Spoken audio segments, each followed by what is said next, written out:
Now, moving on to the equities market, following the 400 basis points hike in the monetary policy rate by Nigeria's MPC, analysts expect a further negative impact on the equities market performance in the short term as investors weigh the increased yields in the fixed income market versus the equities market offering. Oluwaseun Dosunmu, head of investment research at Parthian Securities, joins me now for more on the equities market appeal and near-term outlook. Oluwaseun, thank you so much for joining us on the show today. A whole lot of focus is looking at the reactions here and how it impacts the different markets. Fixed income, for example, the equities market near term, and then what happens in the next MPC meeting. But let's talk about how this hawkish stance is already heightening risk of sentiments, especially as domestic investors are now opting for safer assets amid a rise in fixed income yields. Yeah, thank you so much for that question, David. So basically, we know that the news of the rate hike did not come to us as a surprise. I mean, the market expected it. However, I don't think the market expected this much increase, even though, I mean, some analysts have talked about, getting a jumbo or expecting a jumbo hike for this meeting. However, we know that this is going to impact the equities market negatively because definitely it's going to hit companies' finance costs. It's going to hit that line in a very huge way. We know that for most companies that have released their results, that has been a major issue. Already, we know that the finance cost and the FX translation losses have hit a lot of companies. I mean, especially for manufacturing and consumer goods companies, we've seen that their numbers have not been impressive. And obviously because of the FX losses and for some, the finance costs, the increase in finance costs. So definitely, this is not good for the equities market. We know that the market has actually been oscillating between 100,000 points and 106,000 points between the 29th of January until date. And we've seen a triple top pattern in the market, which just means that after seeing a triple top pattern, we expect the markets to actually, contract. And that is not even, that's not surprising because we can see that the overall economy has actually not been doing quite well. Nigeria is in a contraction stage. We can see what the inflation numbers are saying. We can also see what interest rate is also saying. And to even top it off, we have, the volatility in the FX markets. Sure. I mean, these are basically affecting the overall economy. And yes, these have been affecting the overall economy, and the equities market has actually weathered that, these indicators. But now we're actually seeing them have a direct impact, on the performance of the equities market.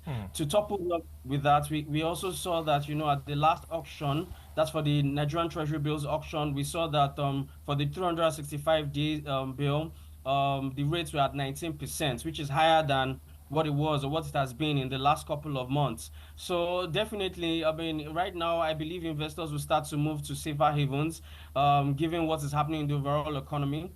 We know that the operational costs for most companies too have been elevated, and companies will have to deal with that going forward. We basically, this rate hike, we most likely would not feel the impact, for this first quarter. That's when Q1 earnings come out. But for Q2 earnings, we'll definitely see that impact a lot of companies. But when this happens, the question that comes to mind is that what other sectors stand to benefit from, the rate hike? Generally, the banking, the insurance sectors would most likely benefit. However, we know that even though some of them might stand to benefit, we might also see the non-performing loans of this bank, also increase. Rise even higher. Yes, sure. Permit me to butt in here now. Wrapping up the conversation, let's also talk about how some new numbers are coming in as well. We're seeing Nestle Nigeria's numbers come in, and we're expecting that of Seplat to come through tomorrow.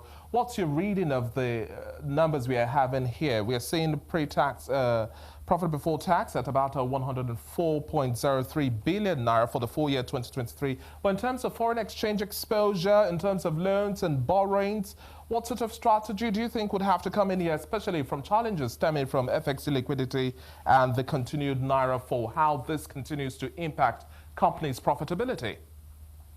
Yeah, so we know that the major impact on the financials for Nestle had to do with the operational cost and the finance cost that actually dragged the numbers. I mean, the finance cost, for instance, was over 1,000%, which is outrageous and would most likely cripple any company. One of the things that I would have suggested the company would do is to, raise some more capital and things like that. But we've seen that, the environment is not even conducive for businesses to thrive. I mean, we know consumer wallets remain pressured.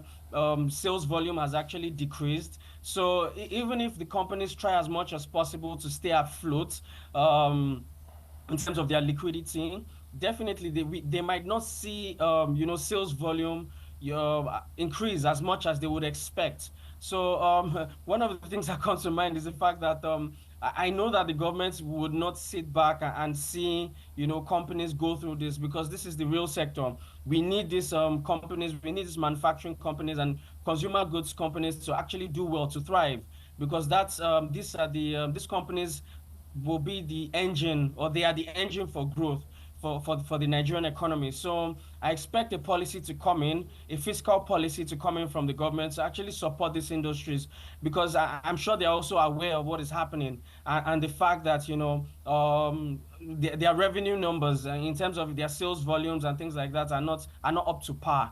So we expect something to actually come in Yes. from the No government doubt side. at this point in time, the markets are looking for the perfect blend of monetary and fiscal policies to ensure that we have a safer landing at this point. But we'll leave the conversation here for now, Sean. Thank you so much for your time on the show today.